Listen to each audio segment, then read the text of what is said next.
সুপ্রভাত বন্ধুরা, কেমন আছো তোমরা সবাই? আশা করি তোমরা সবাই অনেক ভালো আছো। আমিও ভালো আছি। আমার এমএস ফ্যামিলি চ্যানেলে নতুন একটা ভিডিওতে তোমাদের সবাইকে অনেক অনেক ভালোবাসা আর অনেক অনেক স্বাগত। দেখো আমি কি করছি, আমি এখন করছি হচ্ছে জামা কাপড় মিলছি। তো জামা কাপড়গুলো তো কেচে রাখা ছিল, রাতেই মেশিনে চালিয়ে কেচে রেখেছিলাম। তো সেগুলো এখন সকালবেলা উঠে তারপরে মেলতে চলে আসলাম। আর আজকে ঘুম থেকে উঠেই দেখি বরমশাই বাড়িতে নেই। ও গেছে হচ্ছে কি ওর রিপোর্ট করাতে, মানে টেস্ট করাতে গেছে। রানাঘাটেই আছে, রানাঘাটে অ্যাপেলোতে গেছে আর কি। ওর আজকে সিটি স্ক্যান রয়েছে। তো সে বিষয়ে আমি তোমাদেরকে পরে সবই বলছি। তো আমি ওকে বারবার করে বলেছিলাম যে যখন যাবে আমাকে সাথে করে নিয়ে যেও, কারণ যদি প্রয়োজন লাগে বা কিছু। তো ও বললো যে তুমি ঘুমাচ্ছিলে এমনভাবে আমি আর ডাকতে পারিনি, তো ডাকতে খারাপ লাগছিল তাই আর ডাকিনি, এখন তাই বলছে। তো ফোন করে ওকে ওর সাথে ফোনে কথা বলে নিলাম। তো দেখি কখন কি হয় না হয় সবই বুঝতে পারবে, জানতে পারবে। তো দেখো আমি জামা কাপড়গুলো মেলে নিচ্ছি। আর এই দড়িটা না মিস্ত্রি এসে খুব পোক্তভাবে লাগিয়ে দিয়ে গেছে। তোমরা অনেকেই বলেছিলে যে দিদি মিস্ত্রিদেরকে দিয়ে দড়িটা ভালো করে লাগিয়ে নিও পার্মানেন্ট একদম। তো ওরা একদম পার্মানেন্ট সলিউশন করে দিয়ে গেছে, একদম খুব সুন্দরভাবে। এদিকে সেই লোহা দিয়ে তারপরে বাঁশ দিয়ে কিভাবে কি করেছে আমি অত বুঝিও না, তবে খুব সুন্দরভাবে বেঁধে দিয়েছে এটুকুই জানি। আর মাথায় দেখো সাদা কাপড় দিয়ে বেঁধে নিয়েছি, কারণ আমার রোদ্দুরটা মাথায় লাগছে। তো আর এই রোদ্দুর মাথায় লাগা মানে বাবরে বাবা, সেই তো মাথা যন্ত্রণায় টিকতেই পারবো না। সেই ভয়ে কিন্তু আমি মাথায় সাদা কাপড় দিয়ে, মানে মেয়ের ওই ইনার ছিল তো সেটাই দিয়ে নিয়ে তারপরে আর কি জামা কাপড়গুলো মেলে নিচ্ছি। জামা কাপড় মেলা হয়ে গেলে ঘরে গেলে কিন্তু অনেক কাজ রয়েছে, যেমন রান্নাবান্না করতে হবে। তো সেই একটা চাপ মাথায় রয়েছে। আজকে তার মধ্যে আবার ইউটিউব দেখে দেখে রান্না করব। আসলে চিকেন অর্ডার দিয়েছি, আর চিকেন না নর্মাল যেভাবে করি আজকে সেভাবে খেতে ইচ্ছে করছে না। ভাবছি ইউটিউব দেখে দেখে একটু নতুন কিছু শিখবো, নতুন কিছু করব। তো সেটাই তোমাদের সাথে অবশ্যই শেয়ার করব। আর তার আগে দেখো এখানে আমি এখন লঙ্কা তুলে নিচ্ছি গাছ থেকে। গাছে প্রচুর লঙ্কা হয়েছে, ভর্তি লঙ্কা। অনেক দিন ধরেই দেখতে পাচ্ছিলাম কিন্তু তুলছিলাম না, কারণ আমার ফ্রিজে লঙ্কা ছিল। তো ওই জন্য তুলছিলাম না, ভাবলাম গাছে আছে থাক, গাছে তো অনেক দিন থাকবে, নষ্ট হবে না, বরঞ্চ ফ্রিজের লঙ্কাগুলো শেষ হলে গাছ থেকে লঙ্কা তুলে নিয়ে যাব। তো আজকে ফ্রিজের লঙ্কা শেষ হয়ে গেছে বলে গাছ থেকে সমস্ত লঙ্কাগুলো আমি তুলে নিলাম। এবার দেখো চলে এসেছি রান্নাঘরে। আর রান্না করব, মেয়েকে ব্রেকফাস্ট দিয়েছি। মেয়ে একটু ম্যাগি খেতে চেয়েছিল আজকে অনেক দিন পর, তো মেয়েকে একটু ম্যাগি দিলাম। আজকে আর দুধ খাইনি। আর তারপরে মাংসটা অর্ডার দিয়ে দিয়েছিলাম, মাংসটাও এসে যাবে। তো মাংসটা রান্না করব, কিন্তু তারই মধ্যে আমার বরমশাই ফোন করে বলল যে তোমাকে না এক্ষুনি চলে আসতে হবে, একটু রেডি হয়ে টুকটুকি ধরে চলে আসো। এলাম কি হয়েছে? বলল যে ওরা সিটি স্ক্যান করাবে, তো এবার সেই রিপোর্ট করাতে গেলে, মানে সেই সিটি স্ক্যান করাতে গেলে ওটা সই করতে লাগে, গার্জেনের সই। তো আমি সেই জন্য আমি মানে রান্নাটা করতেও পারিনি, জাস্ট মাংসটা যে ঢেলেছি বাটিতে, ঢেলেই তারপরেই ফোনটা এসেছিল। তারপরে আমি মানে ঝটপট করে রেডি হয়ে আর কি বেরিয়ে গেছি টুকটুকি ধরে। আমি একদম 1 মিনিটও লেট করিনি আর কি। তো যেতে যেতে তোমাদেরকে বলি এবার কিছু কথা। কি হয়েছে বিষয়টা, আসলে সোমনাথ তো কলকাতার যে ডাক্তার দেখাচ্ছে, কলকাতার যে সুগারের জন্য যে ডাক্তার দেখাচ্ছে, তো সেই ডাক্তারের লিভারের রিপোর্ট আগের মাসে করা হয়েছিল। লিভারের রিপোর্টও সব কিছু ভালো এসেছে, তো সব কিছুই ঠিকঠাক, সুগারটাও এখন ঠিক আছে, লিভারের রিপোর্টও ভালো আছে। তো সেই নিয়ে ডাক্তারের সাথে কথা বলতে বলতে সোমনাথ একটু বলেছে যে ডাক্তারবাবু আমার বাবার জানেন তো প্যানক্রিয়াস খারাপ, প্যানক্রিয়াসের প্রবলেম থেকে সুগার ধরা পড়েছে। তারপরে আমার বোনেরও প্যানক্রিয়াস খারাপ, সেই প্যানক্রিয়াস খারাপের জন্য সুগার ধরা পড়েছে। এবার এই কথা শুনে ডাক্তারের একটু সন্দেহ হয়েছে। ডাক্তার তখন ভেবেছে যে তাহলে কি এদের পরিবারে জিনগত সমস্যা এই প্যানক্রিয়াস থেকে সুগার হওয়াটা। তো ডাক্তারবাবুর একটু সন্দেহ হয়েছে, সেই কারণে সোমনাথকে সিটি স্ক্যান করতে দিয়েছে। তো ওরও প্যানক্রিয়াসের একটা পরীক্ষা হয়ে যাক, তো সেই বিষয়ে আর কি সোমনাথকে বলেছে টেস্ট করে নিয়ে এসে রিপোর্ট দেখাতে। তো সেই কারণে আমরা এখন এই রানাঘাটে অ্যাপেলোতে রয়েছি। দেখো সোমনাথের জিনিসপত্রগুলো আমাকে দিয়ে দিল ফার্স্টে, বলল ওকে ভেতরে নিয়ে যাওয়া হবে। তো আমি সই করে দিলাম। তারপরে ওকে ভেতরে নিয়ে যাওয়ার পর কিছুক্ষণ আবার আমাকে বলল যে আপনিও ভেতরে এসে বসেন। তারপরে আমাকেও আবার ভেতরে ডাকলো, দিয়ে আমি আবার ভেতরে গিয়ে বসলাম। তো এই হচ্ছে বিষয়। তো এই যে এখন সোমনাথের টেস্টটা হচ্ছে, তো এখানে টেস্ট করতে গিয়ে সোমনাথ আজকে খুব ব্যথা পেয়েছে, কারণ ওই চ্যানেল ঠিকমতো আজকে করে উঠতে পারিনি, বা চ্যানেলে ঠিকমতো কিছু একটা প্রবলেম হবে ওর, যে কারণে আর কি ওর একটু আজকে একটু ব্যথা লেগেছে প্রচণ্ড। তো এই রিপোর্ট দেবে ডাক্তারবাবু, তারপরে এই রিপোর্ট নিয়ে তারপরে কিন্তু আমরা 24 তারিখে যাব হচ্ছে কলকাতায় সেই ডাক্তার দেখাতে, যে ডাক্তার আর কি সন্দেহ করে এই টেস্টটা করতে দিয়েছিল প্যানক্রিয়াসের রিপোর্টটা নিয়ে তারপরে আমরা যাব। তো দেখো এখানে সোমনাথের বেশ কিছুক্ষণ সময় লেগেছিল, প্রায় 20 মিনিট মতো সময় লেগেছিল, আর আমাকে কি একটা জামা পরিয়ে দিয়েছিল, বললো এটা পরে বসো। তো আমি সেটা পরেই বসেছিলাম। তো তারপরে হয়ে গেল সোমনাথের টেস্ট, তারপরে এখন বড়মশাইকে নিয়ে বাড়ি যাচ্ছি। আর সত্যি খুব খারাপ লাগছিল, কারণ যখন চ্যানেলে ওকে ইঞ্জেকশন দিচ্ছিল ও খুব মানে চিৎকার করছিল, তো আমি প্রচণ্ড ভয় পেয়ে গেছিলাম আজকে, যে এরকম তো কোনোদিনও ও করে না। তারপরে যাই হোক বাড়িতে আসার পরে ও চা বিস্কুট খেতে চাইলো, সকাল থেকে তো খালি পেটেই ছিল, তাই একটু চা করে নিয়ে আসলাম। আর তার সাথে আমি দোকানে গেছিলাম, দোকানে গিয়ে গোলমরিচের গুঁড়ো আর কর্নফ্লাওয়ার নিয়ে আসলাম, কারণ এই জিনিসগুলো আমার সংসারে থাকে না, আমি কখনো এগুলো রান্নায় ব্যবহার করি না। কিন্তু আজকে যেহেতু ইউটিউব দেখে রান্না করব, সে কারণেই কিন্তু আজকে এই জিনিসগুলো আমাকে নিয়ে আসতে হলো দোকান থেকে। তো দেখাই তোমাদেরকে আমি কিভাবে কি রান্না করব। আমি আজকে রান্না করব হচ্ছে চিকেন স্টু, যেটা আমি কখনো আগে করিনি, ইউটিউব দেখে দেখে রান্না করব ভাবলাম, খুব খেতে ইচ্ছে করছে, দেখে এত লোভ লাগলো, সে কারণে আর মানে না করে থাকতে পারলাম না। তো আমি কিন্তু কোনো মানে পয়েন্ট মিস করিনি, আমি ইউটিউব দেখে দেখে পুরো পয়েন্ট বাই পয়েন্ট রান্না করে গেছি, এতটুকু এদিক ওদিক করিনি। তো কড়াইয়ের মধ্যে দিয়ে দিলাম হচ্ছে বাটার দেওয়ার পরে উনি মানে যে ভিডিওটা আমি দেখে দেখে করছিলাম সেই ভিডিওটাতে বললো যে কড়াইতে ফার্স্টে বাটার দেবে, আর বাটার দেওয়ার পরে তারপরে সামান্য একটু রিফাইন তেল দেবে, রিফাইন তেল দিয়ে বাটার দিয়ে তারপরে হচ্ছে ওর মধ্যে দিতে হবে আদা কুচি, রসুন কুচি, পেঁয়াজ কুচি আর গোটা গরম মশলা। তো গোটা গরম মশলাটাও একটু নিয়ে আসলাম দোকান থেকে, তো ওটাও দেবো। আর তার সাথে আদা পেঁয়াজ রসুন তো আমরা নর্মালি চিকেনে দিই, কিন্তু এই চিকেন স্টু বানাতে গেলে আদা পেঁয়াজ রসুনের কুচি দিতে হবে, নট পেস্ট। তো সেই কারণে আমি কুচিটা দেবো, কুচি কুচি করে নিয়েছিলাম পেঁয়াজ আদা রসুন, তারপরে কিন্তু মাংসটা দিয়ে দিয়েছিলাম। আর অনেক রকম সবজি দিয়ে করেছে দেখলাম, গাজর দিয়েছে, বিনস দিয়েছে, আলু দিয়েছে আর টমেটো দিয়েছে। তো এই সবজিগুলো দিয়ে আমি কিন্তু ওই যখন চিকেন অর্ডার করেছিলাম সকালবেলা, তখন গাজর আর বিনসটাও অর্ডার করে দিয়েছিলাম, কারণ ওগুলো আমার ঘরে ছিল না। তো গাজর আর বিনসটা ওরা যেভাবে কেটেছে লম্বা লম্বা করে, আমি পুরো সেম টু সেম করেছি, মানে এতটুকু এদিক বা ওদিক আমি কিন্তু যাইনি। আর তোমরা বিশ্বাস করবে না বন্ধুরা, এত টেস্টি হয়েছিল, এত টেস্টি হয়েছিল খেতে, উফ আমি যদি তোমাদেরকে বলে বোঝাতে পারতাম। আমি জানতাম না যে চিকেন স্টু এত টেস্ট লাগে। তবে হ্যাঁ, একটা বিষয় হাস্যকর বিষয়টা, হাসির কথা কি, চিকেন স্টু যতদূর আমি শুনেছি, যতদূর আমি জানি, চিকেন স্টু কিন্তু শুধু শুধু খেতে লাগে। হ্যাঁ 8 থেকে 80 সবাই খেতে পারে, কিন্তু সেটা শুধু শুধু খায় ভাতের সাথে, ওটা তো এই আমার সংসারেই সম্ভব, তাই না? তো আমরা অ্যাকচুয়ালি ভাতের সাথে খেয়েছি চিকেন স্টু, ওটা শুধু শুধুই খেতে লাগে, কিন্তু আমাদের কোনো অপশান নেই, ভাতের সাথেই খেতে লাগবে, তো ভাতের সাথে খেয়েছি। আর দেখো চিকেনের পিসগুলো এত সুন্দর দিয়েছিল। আর রান্নায় কিন্তু আমি হলুদ ইউজ করিনি, ঠিক আছে, এমনি হলুদের একটা ছোঁয়া দিয়েছি, কারণ না হলে খেতে নেই হলুদের ছোঁয়া না থাকলে, সে কারণে হলুদের একটা ছোঁয়া দিয়েছি, কিন্তু আমি রান্নায় কোনো হলুদ দিইনি, ঠিক আছে। তো দেখো এবার ভালো করে এটাকে মাখিয়ে নিতে হবে লবণ দিয়ে, আর তারপরে গোলমরিচের গুঁড়োটা দেবো আমি পরে, যখন জলটা টকবক করে ফুটবে তখন গোলমরিচের গুঁড়ো দেবো। আর হ্যাঁ, তোমাদের কাছে একটা জিনিস জানতে চাই, এই যে আমি ভিডিওতে দেখলাম, ইউটিউবে যে ভিডিওটা দেখে রান্না করছি, ভিডিওটাতে যে দেখলাম কর্নফ্লাওয়ার ইউজ করছে রান্নাতে। আচ্ছা কর্নফ্লাওয়ারটা ইউজ কেন করলো? কর্নফ্লাওয়ার ইউজ না করলে কি হতো? কর্নফ্লাওয়ার ইউজ করলে কি হয়? ওটাতে অ্যাকচুয়ালি রান্নায় কি পরিবর্তন নিয়ে আসে, বা ওটা যদি না দিতাম আমি তাহলে কি হতো? মানে আমার এই জিনিসগুলো খুব জানতে ইচ্ছে করছিল। জানি আমি চ্যাটজিপিটিকে জিজ্ঞেস করলেই জানতে পেরে যাব, বাট তোমরা তো আছো, তোমাদের কাছেই জানতে চাইলাম, কারণ তোমরা নিশ্চয়ই অনেকেই কর্নফ্লাওয়ার ইউজ করতে অভ্যস্ত। আমার সংসারে আজকে প্রথম নিয়ে আসলাম সেটা আলাদা বিষয়, কিন্তু অনেকেই এই জিনিসটার সাথে খুব পরিচিত, আর অনেকেই রান্নাবান্নায় ব্যবহারও করে। যাই হোক, তো দেখো এটাকে ভালো করে এখন মাখিয়ে নিয়ে তারপরে কিন্তু বেশি করে জল দিতে বলেছিল, তো আমিও বেশি করে জল দিয়েছি, আর দুর্দান্ত খেতে হয়েছিল, দুর্দান্ত, কি বলবো তোমাদেরকে। যাই হোক, তো এইটা রান্না করব, আর তার সাথে আরও কিছু রান্না করব, দেখতে থাকো তোমরা, বলছি।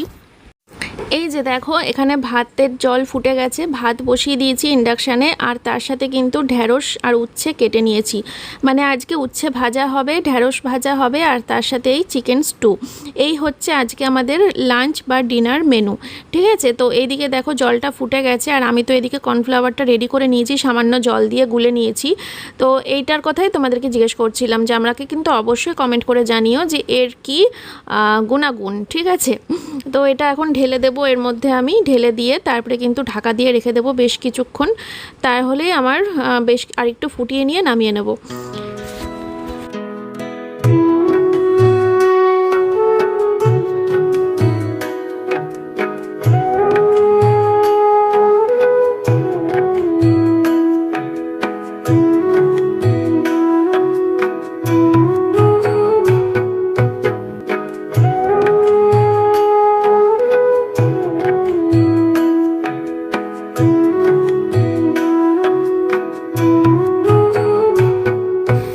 রান্নাবান্না শেষ করে তারপরে কিন্তু রান্নাঘরটা আমি সুন্দর করে পরিষ্কার করে নিয়েছি, একদম গুছিয়ে নিয়েছি। আর কোনো কাজ নেই আমার রান্নাঘরে এখন, শুধু বাসনগুলো জমিয়ে রেখেছি আর খালি বোতলগুলো রেখে দিয়েছি, যেটা দিদি এসে করবে। আর এখন আমি থালা বাটি নিয়ে ঘরে যাচ্ছি, বরমশাইকে দেবো ভাত, কারণ ও খুব আগ্রহ নিয়ে বসে আছে কখন খাবে, দেখবে যে চিকেন স্টুটা কী জিনিস। তো ওকে ফার্স্টে দিয়েছিলাম, ও খেয়ে বলল সত্যি অমৃতর মতো টেস্ট হয়েছে। আর মেয়েও ভালো খেয়েছে, আমিও ভালো খেয়েছি। তবে হ্যাঁ, মেয়ে একবার বলেছিল যে মা সেই লাল লাল ঝোলটা করলে না। আমি বললাম এই চুপ কর, লাল লাল ঝোলটা অত ঘন ঘন খাওয়া ভালো না, তুই জানিস সেটা কত উপকার। তো যাই হোক, ওকে বুঝিয়ে দিলাম। তবে হ্যাঁ, মেয়ে কিন্তু ভাত নষ্ট করেনি, মেয়ে দুবেলাই সুন্দর করে থালা পরিষ্কার করে ভাত খেয়েছে। তার মানে মাঝে মাঝে এটা করা যেতে পারে, কিন্তু এখন প্রশ্ন হচ্ছে আদেও আমি এটা করতে পারবো কি না। কারণ সোমনাথের রিপোর্ট কিন্তু সন্ধেবেলাতেই আমরা হাতে পেয়ে গেছি। আর সেই রিপোর্ট দেখার পরে আমার যা মনে হলো, এবার সোমনাথের ওপর আবার সেই 2 বছর আগে, 2 বছর তো নয়, 3 বছর 3.5 বছর আগে যেরকমভাবে আমি সোমনাথের রান্নাবান্নাগুলো আলাদাভাবে করতাম, আমাদের রান্না সোমনাথের রান্না সব আলাদা হতো। আমার যতদূর মনে হচ্ছে হয়তো আবার সেই দিনগুলো ফিরে আসতে চলেছে আমাদের জীবনে। তো সেটা জানতে পারবো 24 তারিখে যখন ডাক্তারের কাছে রিপোর্টটা নিয়ে যাব, তখনই আমরা জানতে পারবো। কারণ নিজেরা কেরামতি করে রিপোর্ট নিয়ে চ্যাটজিপিটির সাথে কথা বলে রিপোর্টের বাংলা মানেটা যদিও বের করতে পেরেছি, কিন্তু যতক্ষণ না ডাক্তারবাবুর সাথে কথা বলছি ততক্ষণ কিন্তু আমাদের কোনো রকম পাকামো করা একদম উচিত হবে না। তো এই যে দেখো মাংসের ফাইনাল লুকটা কেমন দেখতে হয়েছে এবার তোমরা বলো। ওই ভিডিওটাতে যেমন দেখেছিলাম একদম সেই রকম লুক নিয়ে এসেছি। আর ওই ভিডিওটাতে যেরকম বলেছিল খেয়ে পাগল হয়ে যাবেন, সত্যি খেয়ে পাগল হয়ে গেছি। যাই হোক, তো চলো বরমশাইকে গুছিয়ে খেতে দিয়ে দিই। হ্যালো এভরিওয়ান, আসলাম তোমাদের সামনে স্নান টান করে। স্নান করার আগে পর্যন্ত অনেকবারই এসছি তোমাদের সামনে, কিন্তু ভয়েস ওভারে ভিডিও করছিলাম এতক্ষণ, তোমাদের সামনে এসে আর কথা বলিনি, ভালো লাগছিল না কথা বলতে। এখন একটু ভালো লাগছে, ঠান্ডা ঠান্ডা জল গায়ে পড়েছে তো এইবার এনার্জি। এতক্ষণ অনেক কিছুই ভিডিও করেছি, কি সব ভয়েস ওভার দিয়ে এডিট করতে হবে পরে। যাই হোক, এখন এই যে স্নান টান করলাম, এখন ফুল তুলতে এসছি। তো ফুলগুলো তুলে নিয়ে পুজো দিয়ে তারপরে খাওয়া দাওয়া করবো। আজকে কার্পেট নাকি ম্যাট বলে, যাই হোক, তো আজকে লাগাতে আসবে।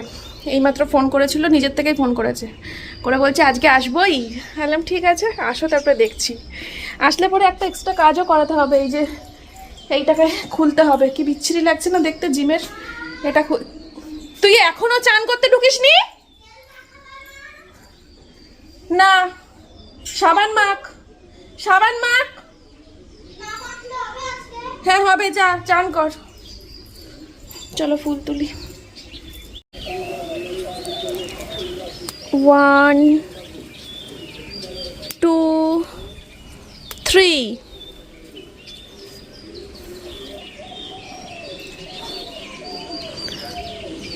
4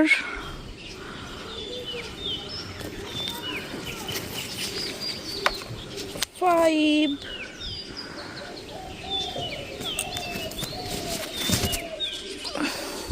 6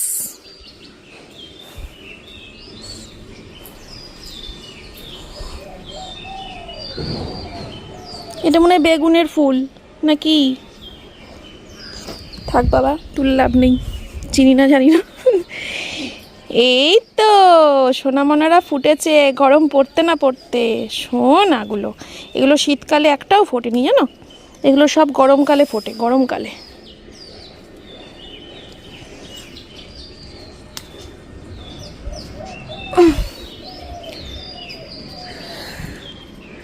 চলো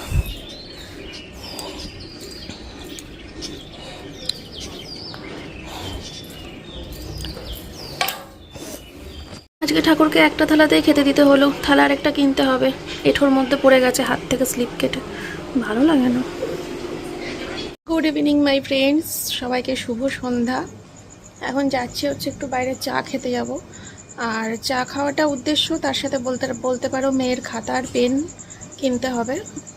সোমবার থেকে পরীক্ষা, তার জন্য পেন কিনতে হবে। আর এমনি ওর বাড়ির খাতা শেষ হয়ে গেছে, তো খাতা আর পেন কিনতে হবে। আর একবারে চাটাও খেয়ে আসবো। আর সোমনাথ সকালে টেস্ট করেছে, সেই রিপোর্টও আনতে যাব। তো এই সব টুকটাক কাজ, গাড়িতে তেল ভরা আছে, এই ছোট ছোট কাজগুলো নিয়ে বেরোচ্ছি। চলো সঙ্গে থাকো, একটু বাইরে ঘুরেও আসি। আসলে মুখে হাসি নেই কেন বলো তো, এই তলপেটে চিনচিন চিনচিন করে একটা ব্যথা শুরু হয়েছে দুপুর থেকে, বুঝতে পারছি না এই ব্যথা আবার বাড়াবাড়ি শুরু হয়ে গেলে তো আবার সেই আমার ইনজেকশন অবধি পৌঁছে যেতে হয়। তো জানি না অত দূর যাওয়ার আগেই ব্যথাটা কমে যাবে নাকি আবার বাড়বে, বুঝতে পারছি না। তবে কমে যাওয়ার চান্সই বেশি, কারণ খুবই সামান্য হচ্ছে ব্যথাটা, চিনচিন করছে মাঝে মাঝে একটু তলপেটটা। মাথা যন্ত্রণাটা আজকে হয়নি না, মানে মাথা পেট সব কন্ট্যাক্ট করে নিয়েছে যে একদিন তুই আসবি একদিন আমি আসবো। আজকে মাথা যন্ত্রণাটা হয়নি, তাই আজকে পেট ব্যথাটা শুরু হচ্ছে। যাই হোক চলো যাই। তো বাড়ি থেকে বেরিয়েই সবার প্রথমে আমি চলে আসলাম গাড়িতে তেল ভরতে। এটা রিলায়েন্সে আসলাম গাড়িতে তেল ভরতে, না নর্মালি হবিবপুর থেকে আমরা কিন্তু গাড়িতে তেল ভরে থাকি। তো এখান থেকে বেরিয়ে তারপরে আমরা আসলাম হচ্ছে এখন চা খেতে।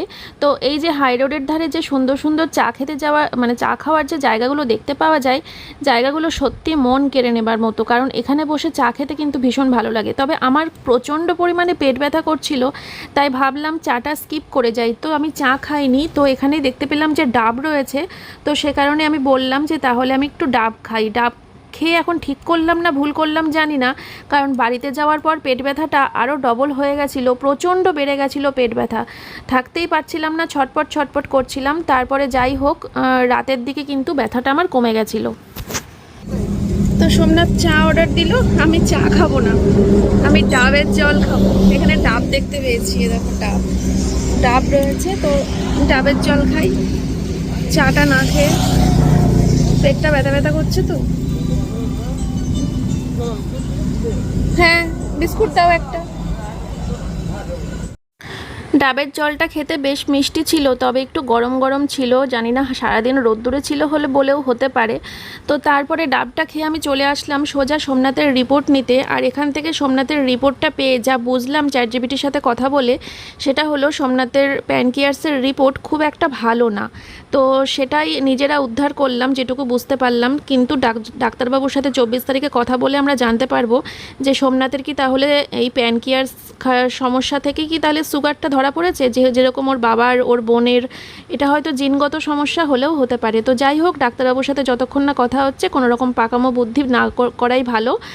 আর এখানে চলে আসলাম হচ্ছে মেয়ের আঁকার খাতা আর মেয়ের পেন কিনতে।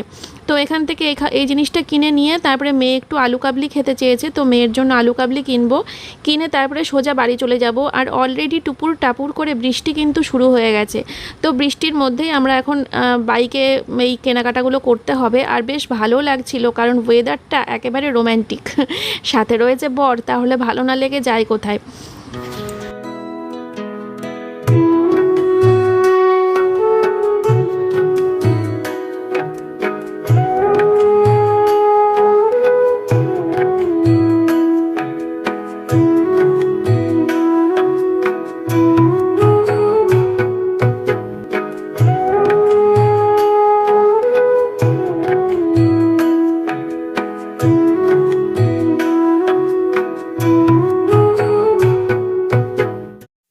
বন্ধুরা বাড়িতে এসে গেছি, আর বাড়িতে এসে মেয়েকে খাতা পেনগুলো দিলাম। মেয়ে তো খুব খুশি, আর তার থেকেও বেশি খুশি হয়েছে ওর এই আলু কাবলিটা পেয়ে। এটা খেতেও প্রচণ্ড ভালোবাসে, কি আর বলবো তোমাদেরকে।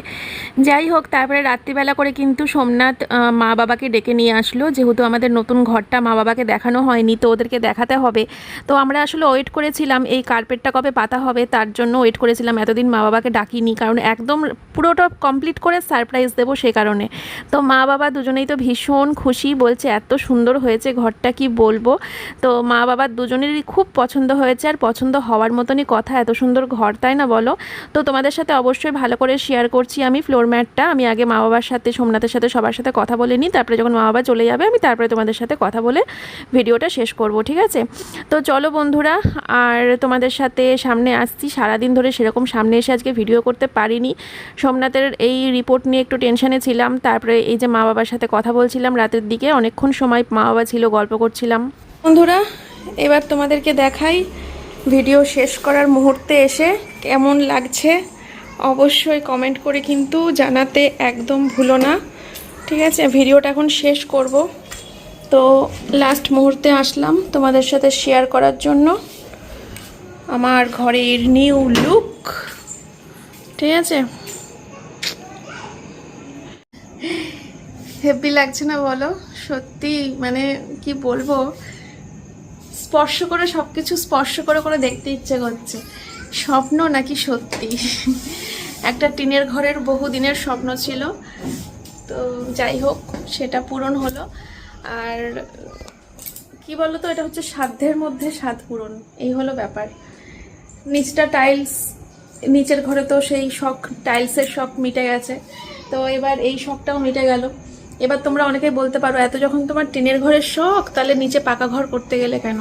দেখো, পাকা ঘর তো করতেই হতো, যখন বাড়িটা ভাঙলাম, ভেঙে যখন বাড়ি করলাম, পাকা ঘর তো করতেই হতো। কারণ পাকা ঘরটাই তো মানে কি বলবো, ভূত ভবিষ্যৎ, শক্তপোক্ত ভবিষ্যৎ। তো মেয়েকে ভালো রাখার জন্য, সংসারটাকে ঠিক রাখার জন্য, সব কিছু সচ্ছল রাখার জন্য। আর তখন ওই মুহূর্তে মানে আজ থেকে 5-4 বছর আগে যখন আমি নিচের ঘরগুলো করেছিলাম, তখন আমার ইনকামও একদম হাই লেভেলের ছিল, তাই টপাটপ টপাটপ করে নিয়েছি পাকা ঘর। এখন সেই ইনকামটাও নেই প্রথমত, আর দ্বিতীয়ত টিনের ঘরের শখটা আমার বিয়ের আগের থেকেই, মানে যখন আমি কুমারী ছিলাম তখন থেকেই আমি ভাবতাম যে আমার বেশ একটা শ্বশুর বাড়ি হবে, একটা টিনের ঘর হবে, ছোট্ট একটা ঘর, সামনে খোলা উঠোন হবে, পাশে ক্ষেত থাকবে, এই সব ব্যাং চ্যাং স্বপ্ন দেখতাম যখন কুমারী ছিলাম, বুঝলে? এবার যাই হোক, তো সেইটা মানে ক্ষেত ফেত নেই চারিপাশে, তবে হ্যাঁ টিনের ঘরের শখটা মিটিয়ে নিলাম। মনে হয় এবার ওপরে যাওয়ার টাইম এসে গেছে। এক এক করে ভগবান আমার সব ইচ্ছাই পূরণ করে দিচ্ছে, আর জীবন থেকে যাওয়ার মতো, জীবনে না পাওয়ার মতো, জীবনের কাছে মানে না পাওয়ার মতো আর কিছু থাকলো না, সবই পেয়ে গেলাম। এবার গুটি গুটি পায়ে হয়তো ওপরে যাওয়ার টাইম এসে গেছে। যাই হোক, চলো আজকে ভিডিওটা এখানেই শেষ করছি। তোমরা সবাই খুব ভালো থেকো, সুস্থ থেকো। দেখা হচ্ছে তোমাদের সাথে অবশ্যই নেক্সট ব্লগে। আর কমেন্ট করতে কিন্তু ভুলো না যে আমার কেমন লাগছে এটা পেতে। সোমনাথের তো খুব পছন্দ, কারণ সোমনাথ কাঠ কাঠ ফ্লোর ম্যাট চেয়েছিল, মানে ওর পছন্দ। অনেক অনেক সময়, অনেক বছর ধরেই ওকে বলতে শুনতাম, বিশেষ করে নিচের ঘরে যখন টাইলসটা লাগালাম তখনও ও আমাকে দোকানে গিয়ে বলেছিল যে কাঠ কাঠ কালারের টাইলস কেন, বা কাঠ কাঠ টাইপের কিছু করো ভেতরটা। তো তখন আর করিনি, কারণ সাদা টাইলসের একটা শখ ছিল আমার, সেটা মিটিয়ে নিয়েছি নিচে, তাই ওপরটা এরকম করলাম। আমার তো খুব ভালো লাগছে। চলো ভিডিওটা তাহলে ফাইনালি শেষ। তোমরা সবাই ভালো থেকো, সুস্থ থেকো। দেখা হচ্ছে নেক্সট ভিডিওতে। টাটা। ও চূড়াটা ওইদিকে চলে গেছে, হ্যাঁ চূড়া নিয়ে কত কমেন্ট, চূড়াটা ওদিকে চলে গেছে। যদি কখনো রাতে শুতে আসি আবার এমার্জেন্সি পারপাস, এদিকে বালিশ নিয়ে শুতে হবে, কারণ এদিকটা পশ্চিম দিক পড়েছে। চলো টাটা।